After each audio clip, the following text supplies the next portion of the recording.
Están viajando más de 10,000 migrantes en este momento por el país en lo que se llama la caravana del migrante. Van dirigiéndose a las fronteras, en este caso decidieron que fuera Tijuana, pero hay cantidad de personas que están sorprendidas. Y ayer tú decías, ¿pero qué les sorprende?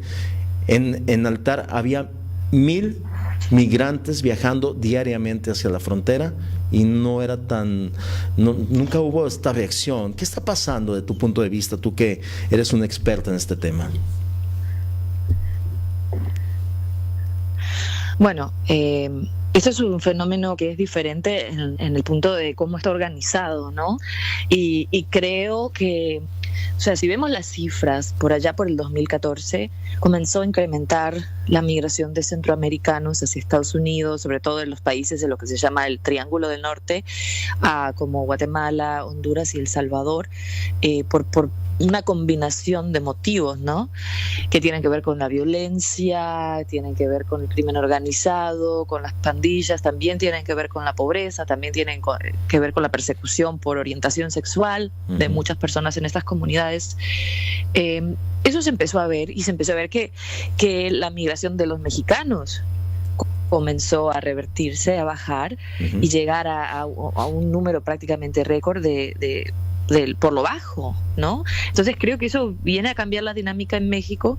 Lo que pasaba en Altar eran principalmente mexicanos y la actividad estuvo alta por lo menos hasta una de las últimas veces que yo lo vi en el 2008. Después empezó a decaer bastante, en lo que veíamos que llegaban camiones desde Hermosillo con personas que habían hecho toda la travesía durante varios meses a través de México, viniendo de sus respectivos estados, ¿no? Sí. Muchos de ellos en el sur del país, para después subirse a estas camionetas constantemente, ¿no? Transportándolos hacia la frontera, hacia la zona del Sázabe, y por ahí estaban pasando. Y eso se veía, pero eran principalmente mexicanos. Ahora con esta caravana es como que ya no podemos mirar para el otro lado. La caravana nos obliga a reconocer que hay algo que está pasando en Centroamérica, que es una crisis humanitaria que verdaderamente está afectando a estas personas, ¿no? Porque no gratuitamente decide uno exponerse en el ojo público, porque es lo que están haciendo todas esas personas en la caravana, para llegar a Estados Unidos. Tiene que haber un nivel de necesidad y de desesperación bastante grande. Y creo que lo que nos impacta a todos, ya sea a los mexicanos como a las personas que estamos acá en Estados Unidos, es ver la necesidad en masa, es ver esa crisis, poder visualizarla, ¿no? Por años, en el 2014, empezó este flujo, o bueno, incrementó, ¿no? Siempre ha existido, de centroamericanos, pero era algo que se iba dividiendo y que iba pasando por distintas fronteras, principalmente por Texas, porque esa siempre ha sido la ruta tradicional de los centroamericanos, por allá. Entonces, esto, claro, estaba sucediendo, pero la gente no se venía de una forma organizada. Y te digo porque en el 2014 me tocó a mí llegar a una estación de autobuses en Arizona, llamado Greyhound, y ver a 150 personas ahí, mujeres, mamás, con niñitos chiquititos de 3, 4 años, con bebés en brazos, que habían sido, capturadas por las autoridades de inmigración y las habían dejado en libertad con una notificación para presentarse a la corte. Y cuando llegas y ves eso, ves a toda esta cantidad de gente en la estación de autobuses, es un golpe, es un choque, porque te obliga a darte cuenta, algo está pasando. No es esa migración, si se quiere, silenciosa, que se venía dando de persona tras persona. De pronto lo ves en grupo y te das cuenta que ha llegado a un nivel de crisis que la gente está organizándose de otra manera. Tiene que ver con la seguridad también. Yo durante el 2016 estuve en el sur de México un poco investigando y documentando el trato que las autoridades mexicanas le dan a los centroamericanos, sobre todo a los jóvenes que viajan no acompañados, pero también a las familias, y te encuentras una combinación, ¿no? Desde que las policías municipales detienen a la gente simplemente por su aspecto, o sea, lo que se le llama el uso de perfiles raciales, Sí. hasta el ejército pidiendo dinero, si no te entregamos con la migración, la misma migración pidiendo dinero, la violencia de las autoridades de migración en el trato, los golpes. O sea, no lo vi, vamos a decir, a las autoridades golpeando a alguien, pero sí vi a los golpeados y a los Sí. lastimados, vendados en varios refugios en El Paso. Entonces, yo creo que la gente decide venirse de una manera organizada porque de esa forma se protegen. Sí. Y no todo el mundo tiene la capacidad de tener quien le mande dinero a Estados Unidos o el ahorro o para pedir el préstamo para viajar y decir, bueno, le voy a pagar a un traficante para que me dé el paso libre, ¿no? Y ya sabemos que hay grupos de crimen organizado también que los asaltan en los trenes. Sabemos que el gobierno de México, por presión y por dinero que Estados Unidos le da, también comenzaron a iniciar operativos como parte del Plan Frontera Sur para restringir el paso en los trenes. Mira, en marzo estuve en Celaya, eso creo que es en Guanajuato, si no me equivoco, y bueno, o sea, los migrantes ahí centroamericanos me estaban hablando de que las autoridades de México contrataron a un servicio de seguridad privado para vigilar el tren, la Bestia, Sí. y estaban disparándoles Híjole. con balas de goma, pero sí estaban disparándoles y habían varios que habían sido heridos, ¿no? Y gente que se había caído.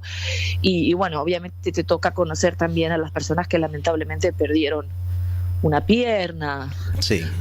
¿no? Estaban ahí. Entonces, queriendo básicamente que alguien documentara ese incidente. Entonces yo creo que toda esta combinación de la crisis en sus países de orígenes, y la mayoría de las personas que vienen en la caravana son de Honduras y El Salvador, combinado con la inseguridad en el paso a través de México, es lo que ha obligado a este tipo de organización, ¿no? De que se vengan juntos, que se vengan en masa. Pero aparte de eso, aparte de la gente que viene en la caravana, o sea, como lo estamos viendo ya en Nogales, Sí. y se viene viendo desde hace meses, hay gente que está viniéndose por su cuenta y que están llegando, ¿no? No es solamente la caravana, es toda la misma gente que sí que viene viniendo desde ese tiempo, Sí. y se sigue viniendo y se vienen por los medios que pueden, en la forma que pueden, paralelamente a lo de la caravana, ¿no?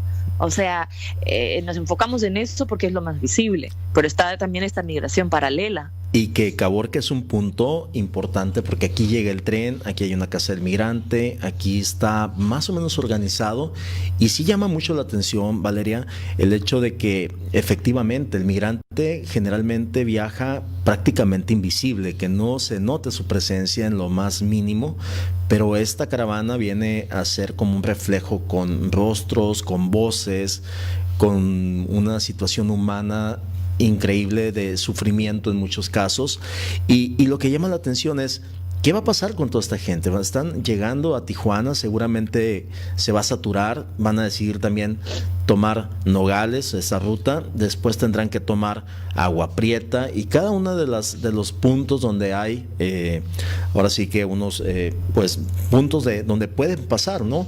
¿Y qué posibilidades tienen estas gentes de cruzar y que quedarse en Estados Unidos? Esa parte yo no la entiendo, no la comprendo, Valeria. Bueno, es un poco complejo. Por ahí decía, es que esta cifra, mira, la quisiera verificar, porque obviamente no son solamente los centroamericanos los que piden asilo aquí en Estados Unidos, ¿no? Pero Centroamérica y México son de los países a los que Estados Unidos menos les otorga asilo, ¿no? Y la lista principal de los que reciben asilo son los chinos. La gente que viene de China, imagínate, tienen el número más alto de gente que recibe asilo. Bueno, hay varias maneras de pedir asilo en Estados Unidos, por ley. Una es el asilo que se pide, como lo veíamos siempre con los cubanos, que llegan a la frontera. En algunos casos, algunos por algún motivo viajaron a México y se presentan en el puerto de entrada y dicen, bueno, tengo temor de regresar a mi país, vengo a pedir asilo político, ¿no? Entonces ya de ahí los pasan, los mandan a un centro de detención y principalmente los liberan rápidamente en ese caso. Ahora, en el caso de los centroamericanos, Y también todo tiene mucho que ver según el puerto de entrada por el que pasan, porque yo he visto durante los últimos años como una mezcla de distintas decisiones que la autoridad toma en ese momento, ¿no? Sí. Una combinación. Lo más común que empezamos a ver es que las personas que se presentan en la garita, que hacen fila y dicen, bueno, yo vengo a pedir asilo político, les hacen una breve entrevista allí mismo y pasan de la custodia de las autoridades que tenemos ahí, que son aduanales, se les llama Customs and Border Protection, son como la patrulla fronteriza, pero de la aduana. Es el CBP que parece, ¿no? El CBP traen en su chamarra. Exacto, pasan a la custodia de ICE. ICE dice CBP, exactamente, no, son los que están pues sentados ahí en la garita.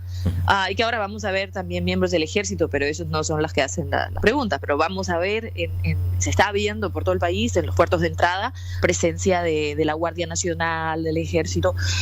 Me tocó a mí, ¿no? Digo, no me quiero salir de tema, pero hace poco me tocó verlos sí. Mientras viajaba de regreso de Hermosillo y pues estaban ahí parados, ¿no? Básicamente no estaban haciendo nada, ¿no? Estaban sosteniendo nuestros pasaportes. Sí, se me hizo algo muy curioso, ¿no? Digo, ¿pero qué está haciendo este oficial? Está simplemente parado aquí sosteniendo nuestro pasaporte. Sí, entonces ese tipo de asilo pasan a la custodia de ICE, Immigration and Customs Enforcement también. Es una maquinaria muy burocrática, ¿no? Son los que se encargan de los centros de detenciones, pero son también los que están a cargo de deportar gente aquí dentro de Estados Unidos. Es un poco como el Instituto Mexicano de Migración, sí. Que curiosamente cuando las personas en México son detenidas, les toca pasar, ya están en centro de detención y les toca abogar para que les den asilo si fueron detenidas. Es decir, con el Instituto Mexicano de Migración, que es el que está a cargo de deportarlos, ¿no? Sí. Entonces pasa lo mismo, esta gente cae en las manos de las autoridades de ICE, que ahora las mandan a un centro de detención y ellos tienen que abogar para que se le dé seguimiento a su caso de asilo. Tienen que tener una entrevista, que es la que se le llama la entrevista del medio creíble, que la maneja otra agencia, que es USCIS, que es la que, bueno, la parte bonita, si se quiere, de la migración acá en Estados Unidos, porque son los que dan la ciudadanía, la residencia, mandan a sus oficiales que son expertos en asilo y hacen una entrevista, que tienen, generalmente en promedio no se puede tardar más de 10 días, pero como te digo, todo está cambiando. Cualquier abogado de migración, y yo no soy abogada de migración, te va a decir que desde que está la administración del presidente Donald Trump, todos los días es algo diferente, todos los días cambian las reglas, todos los días hay nuevas demandas contra órdenes ejecutivas que el presidente lanza. Voy a llegar a un punto. Bueno, técnicamente las personas por ahora tienen el derecho, sobre todo en el área de Arizona, de salir bajo fianza después de 6 meses de estar detenidas ahí, de que tener una audiencia en la que el juez considere dejarla salir en libertad. ¿Okay? Entonces eso es considerando obviamente que no fueron enviados a un centro de detención de familias, que no están con sus hijos, porque ahí hay otra toda dinámica, ¿no? ¿Qué va a pasar cuando llegan con sus niños? La administración de Trump ha estado queriendo cambiar eso y eliminar el tema de la fianza. Entonces ahí hay un punto que está un poco en el aire, que qué es lo que va a pasar, y puede haber ese riesgo, ¿no? De que muchas personas, si quieren pelear el asilo, acaben detenidas de forma indefinida si se empiezan a negar las fianzas. Y cabe mencionar que yo he llegado a ver en los últimos años fianzas de hasta $40,000. Y me tocó conocer, me acuerdo, una joven hondureña con un caso pero realmente de violencia, que había sufrido en México, y que no tenía ninguna familia en Estados Unidos que le pudiera pagar esa fianza, una fianza altísima que le pusieron, no sé, creo que era como $20,000, y se tuvo que regresar y pidió que la deportaran porque no podía con la fianza. Entonces, eso es lo que pasa con los que se presentan en la garita y piden asilo. Eso sigue existiendo, eso no lo eliminó Trump con la orden ejecutiva. Lo que Trump hizo con su orden ejecutiva es decir que los que se crucen por la frontera ilegalmente, que salten el muro, sí, esos no van a poder pedir asilo. ¿Qué pasa? Históricamente, para el que fuera, ¿no? del país que fuese, siempre se había permitido que no importaba cómo habías llegado al país, si tú después de estar aquí, por lo menos en un plazo de un año, te dabas cuenta, porque hay personas que no tenían idea, ¿no? De pronto vienen huyendo de la violencia, sobre todo me tocó a mí reportarlo, muchas mujeres transgénero, de México, de Centroamérica, llegaban y no sabían, o sea, venían porque estaban huyendo para salvar su vida, pero no tenían una idea de que existía un sistema de asilo, ni mucho menos. Entonces, por ejemplo, pasaba casi un año y no solicitaban nada, pero habían entrado por la frontera ilegalmente. O sea, justamente porque no sabían que se podían presentar en la puerta de entrada y decir, necesito asilo. ¿Ok? Sí. Entonces, ese proceso siempre ha existido, y eso es lo que Trump quiere cambiar. Mi pregunta es si es una manera de ejercer presión, porque si vamos a tener miles de personas en las distintas garitas haciendo fila, como ya lo están haciendo ahora, por ejemplo, eso se ve en Nogales, Sí.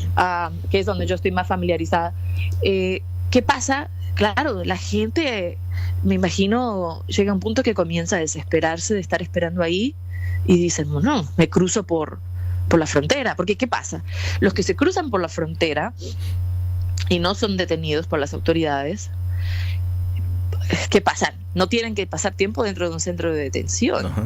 Sí. ¿No? Entonces ahí está el tema. Entonces esas son todas las ¿cómo te puedo decir? Las aristas. Las variables, las aristas o variables que las personas están contemplando, los que están informados. No sé qué tan informados estén las personas de la caravana, de los distintos escenarios de lo que puede pasar. Entonces habrá quien piense, mejor me cruzo, ¿no? Porque sí. ¿Para qué si me van a mandar a un centro de detención y yo necesito trabajar o lo que sea? Pero esos que se crucen no van a poder solicitar asilo, los que pasen ilegalmente, bajo esta orden ejecutiva del presidente Trump. Ahora, esta orden ejecutiva ya está sujeta a una demanda, a un litigio civil, porque tiene una repercusión no solamente de la gente para los centroamericanos, es para todo mundo. O sea, cualquier persona que ingrese ilegalmente, por el motivo que sea, se le va a negar esa posibilidad. Entonces, hay una demanda, el lunes va a ser la primera audiencia, vamos a ver qué pasa con eso. Porque obviamente en ese tipo de procesos lo que se le pide a los jueces es que tomen una decisión inmediata para decidir si lo van a frenar temporalmente, ¿no? Como ha pasado con el tema de DACA, sí. Y otras, y como pasó con el tema del Estado de Protección Temporal, el TPS. Entonces, eso es lo que estamos viendo, que se están tratando de cerrar o poner más presión sobre las opciones y las alternativas que tiene una persona que viene a pedir asilo. Y la otra cosa que estamos viendo es que le están dando a los que vienen a pedir asilo fecha más rápida para que se presenten a la corte, ¿no? Les dan lo que se llama notice to appear, y el tema con eso es que, claro, necesitan un abogado, necesitan alguien que represente su caso. No es fácil ganar un caso de asilo político aquí en Estados Unidos. Están queriendo modificar a quién se les reconoce. Históricamente, por ejemplo, las víctimas de crimen organizado, como las pandillas, siempre ha sido difícil porque hay que comprobar una inhabilidad del gobierno del país para proteger a esa persona, ¿no? Bueno, y puedo seguir hablando por horas. Sí, increíble, Valeria, el momento en el que estamos y sobre todo porque aquí en Caborca yo he notado, sobre todo en los comentarios de Facebook, que bueno, es muy cómodo, ¿no? A veces la gente no ocupa ni levantarse de su cama para hacer esos comentarios, pero noto mucha ignorancia, mucho desconocimiento del tema de migración y sobre todo lo que está pasando con los centroamericanos, que tienen verdaderamente un grave problema en sus países. Y bueno, si México los tenemos y graves, imagínate allá que todavía están como más acentuados y la violencia está como más descarada. Y bueno, el hecho de desconocer y saber qué va a pasar y qué posibilidades tienen estos centroamericanos de tener un asilo, sobre todo porque mucha gente se va a quedar en las fronteras. Y bien decía el padre Prisi, que lo conocemos bien, decía, así como hay una colonia ahora con haitianos, con africanos en Mexicali y en Tijuana, posiblemente empecemos a ver colonias de hondureños en el futuro en México. Es decir, esto de la migración es un gran fenómeno que va convirtiendo y transformando las ciudades, sobre todo las fronterizas, ¿no? Claro, y bueno, en México siempre ha sido lugar de paso, pero estamos viendo durante los últimos años que ha aumentado el número de personas que reciben asilo en México. A mí me tocó conocer mucha gente que estaba haciendo eso, decidiendo quedarse en México simplemente para trabajar, para hacer una nueva vida, y bueno, y también viven la contraparte, ¿no? De que enfrentan a veces discriminación. Totalmente. Como pasa en cualquier país, como pasa en mi país, en Uruguay, que por ejemplo ha habido una ola de venezolanos. Y fíjate que me estaba hablando de venezolanos, me estaba fijando en los datos, y México le ha dado más asilo a venezolanos en este último año y el año anterior que a centroamericanos, ¿no? Sí. Y eso no es algo, no se está hablando de eso. Estamos hablando de la caravana, pero fíjate todos los venezolanos que han llegado y que han estado pidiendo asilo en México, ¿no? Sí, es una cosa más silenciosa, y también se está viendo en Brasil, ¿no? En otras partes. Sí. Pero te digo, o sea, hay una tendencia a repudiar al que viene, que es diferente, un temor de que vengan un temor que en Estados Unidos es interesante para México, porque en Estados Unidos desde hace años estamos escuchando la retórica, ¿no? De que los mexicanos vienen a usar los beneficios públicos, de que vienen a quitarle los empleos a los estadounidenses más pobres, y ahora creo que se está empezando a ver en México con este tema de la caravana una retórica similar. Sí. Y hay veces que, claro, es un mundo de gente que viene ahí adentro, ¿no? O sea, en algunas partes hubo problemas porque dejaron basura, porque Sí. como cualquier masa de gente Y que se comporta y que vienen improvisando, Valeria, vienen totalmente improvisando. No hay lugares así. A mí me parece increíble el hecho de que los toman prácticamente al inicio del estado de Sonora, los suben a camiones, así como muy controlados. La condición es: nadie se mueve, nadie se baja, el que se salga de este control inmediatamente será deportado. Y así viene la condición. Desde prácticamente Navojoa, que tienen que viajar más de 12 horas para llegar al siguiente punto, que es Caborca. Los bajan otros 10 minutos, se les da un alimento rápido, un agua, una atención médica, 10 minutos, 15 a lo más, y nuevamente los camiones y hasta Tijuana. Es decir, están siendo trasladados para evitar un problema mayor, en el sentido de que no hay condiciones donde pernoctar. En este caso vienen familias completas, vienen niños con frío. Es una situación verdaderamente de una urgencia humanitaria, Valeria, lo que estamos viendo y estamos apreciando.